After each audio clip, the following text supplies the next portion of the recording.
Si vous le permettez, je voudrais avant toute chose apporter mon soutien à la famille et aux proches du jeune homme qui a été tué à hier, puisque c'est dans mon département que ça s'est produit, et signaler le fait que les rixes, le nombre de morts qu'on a à vivre dans mon département de l'Essonne, c'est quelque chose qui commence à faire beaucoup pour les familles, et je souhaite moi que ça devienne un sujet qu'on prenne en compte dans la société, parce que depuis que je suis élu député, j'ai déjà participé, je crois, à 3 marches blanches. J'ai été élu député il y a 2 ans. C'est nos jeunes qui se font tuer, c'est nos jeunes qui s'entretuent. Et je pense qu'il faut qu'à un moment donné, notre société prenne conscience de ce qui est en train de se produire sur ce sujet-là, et qu'on prenne des mesures qui ne sont pas des mesures brutales, fortes, etc., qui sont des mesures d'éducation, d'encadrement, d'entourage de ces jeunes, pour essayer de faire en sorte qu'on sorte de ces logiques-là, parce que moi, à titre personnel, je n'en peux plus de voir des jeunes qui me disent qu'ils ont peur d'aller dans une autre zone parce qu'ils ont peur de se faire tuer, de se faire agresser. Dans ma circonscription, il y a un sujet qui est posé parce que, notamment, il y a une question de construction d'un collège. Les jeunes sont obligés de se déplacer pour aller dans un autre collège. Ils risquent de se faire agresser s'ils vont au collège, donc ça pose des problèmes d'éducation. Et je ne pouvais pas laisser passer ce sujet sans en dire un mot, parce que c'est quelque chose qui nous touche beaucoup dans mon département. Monsieur le député, notre pays est-il, oui ou non, selon vous, confronté à un antisémitisme qui progresse ? Il y a une augmentation des actes antisémites dans notre pays, et c'est un problème qui doit tous nous toucher. Je pense que c'est un des objets qu'il faut combattre fermement, et je voudrais moi aussi apporter tout mon soutien à ce monsieur, mais aussi à son fils, parce que son fils était présent, et c'est une agression qui a été extrêmement brutale. Je voudrais apporter mon soutien à sa famille aussi, parce qu'on sait que dans ce genre de moment, c'est particulièrement important, y compris, je le dis depuis ma place particulière qui est celle d'un député, c'est-à-dire d'un représentant du peuple français. Oui. Je pense que c'est particulièrement important que la nation assemblée ait ce genre de propos, disent que ces agressions sont insupportables. Et d'une manière générale, je pense qu'il faut lutter contre l'antisémitisme, contre le racisme, parce que malheureusement, les formes de racisme sont complexes et multiples dans notre société. Et on avait eu d'ailleurs une proposition de loi il y a quelque temps à l'Assemblée nationale, où ce qu'on envisageait, c'était ce qu'on appelle le chiffre noir du racisme, c'est-à-dire 1 million d'actes racistes estimés chaque année. On est autour de 10 à 12 000 plaintes qui sont déposées. Et donc il y a en réalité de très lourdes formes de racisme qui existent dans la société, et qui ne sont peut-être pas assez évaluées, pas assez envisagées, pas assez questionnées dans l'ensemble de notre pays. Je vous interroge sur l'antisémitisme, vous me répondez par le racisme.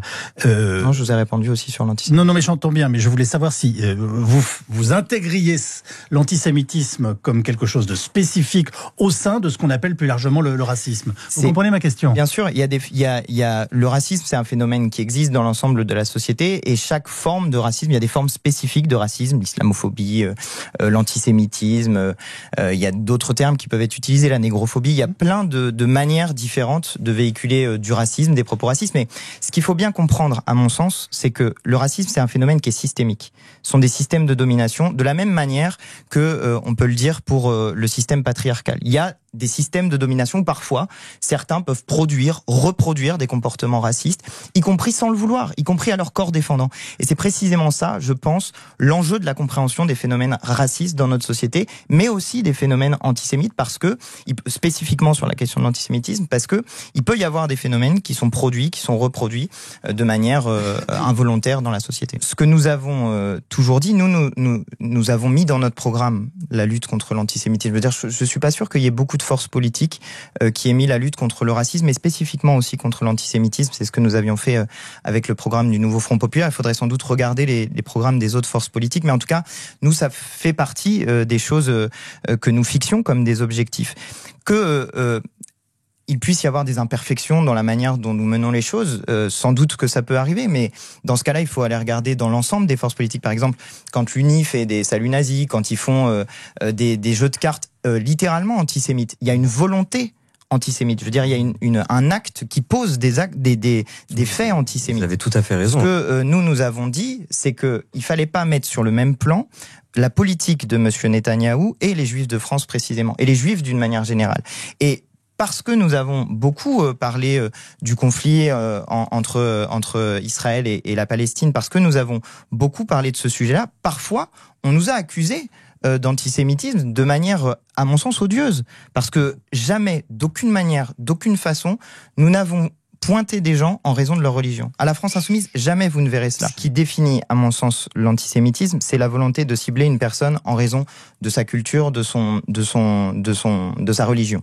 Ça, je veux dire, par exemple, quand madame... Ou de la caricature qu'on fait de son visage. Précisément, je vais venir dans le détail sur ce sujet.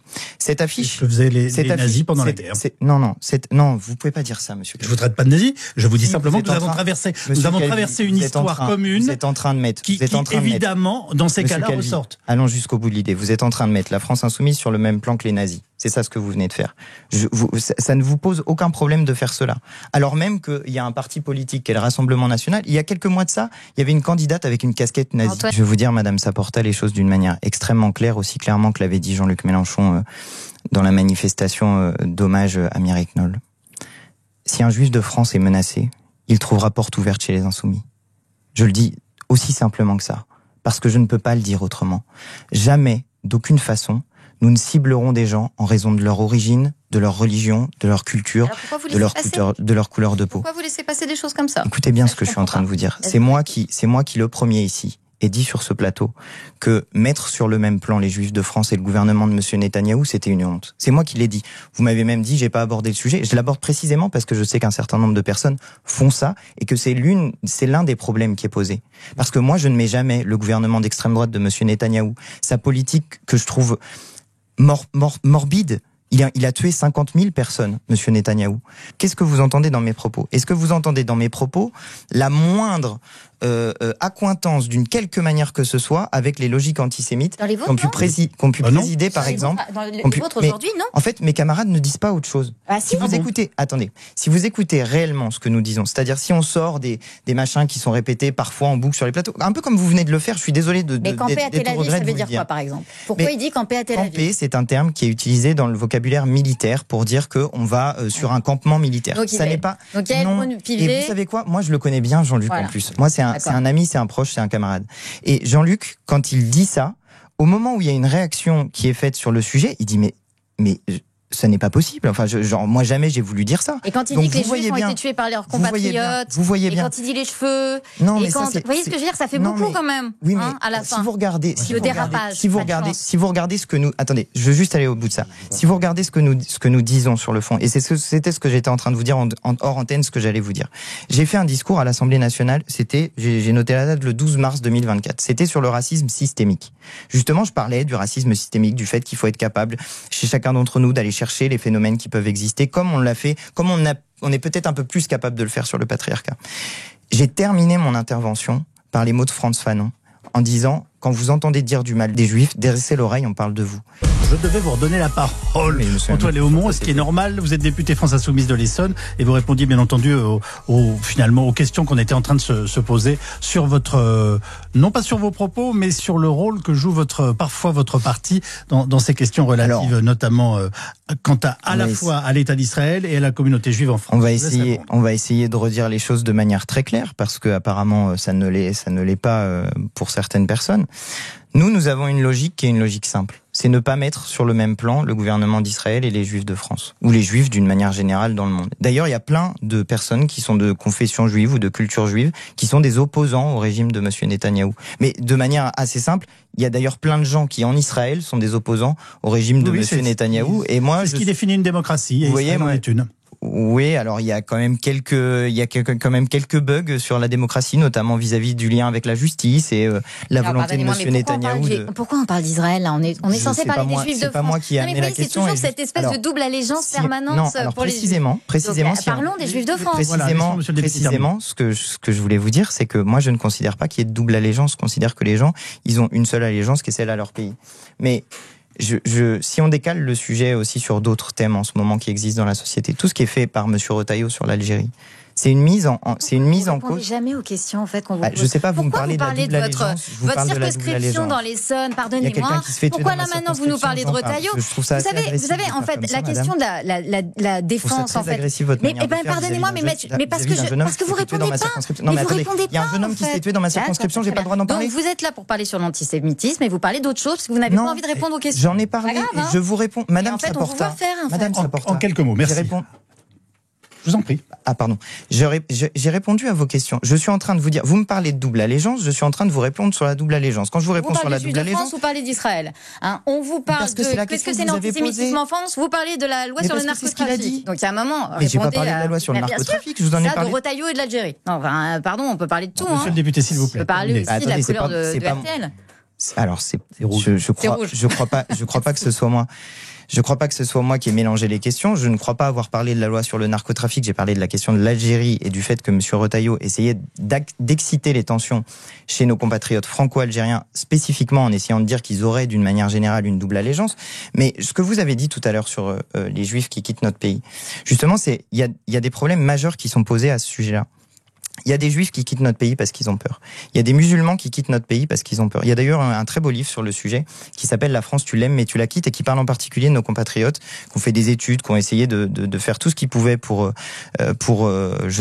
réussir dans notre pays et qui finissent par le quitter parce qu'ils subissent une forme de haine religieuse, de discrimination à l'emploi dont vous avez parlé tout à l'heure, par exemple, ou à l'accès au logement, qui est une discrimination qui est scandaleuse. Moi, qu'est-ce que je peux faire d'autre que dire que notre objectif à nous, les insoumis, c'est l'unité du peuple français, quelle que soit la religion, la couleur de peau, le genre, l'orientation sexuelle. D'ailleurs, chez un certain nombre de personnes qui me font la leçon sur le sujet, qui sont en face de nous dans l'hémicycle, je constate qu'à l'intérieur de leur programme, il y a la suppression du droit du sol, qui est une mesure mais qui est vraiment une négation de notre identité républicaine, que y a Monsieur Bardella qui dit que à terme il veut interdire le voile dans l'espace public. Enfin, tout à l'heure vous avez parlé du chapeau du rabbin et je suis d'accord avec vous. Taper sur le chapeau du rabbin, c'est une forme de mise en cause de sa religion. Mais taper sur le voile des musulmanes françaises, c'est aussi une forme de mise en cause de la religion de celles qui souhaitent le porter. Vous avez eu beaucoup de juifs qui tapaient sur le voile des musulmans.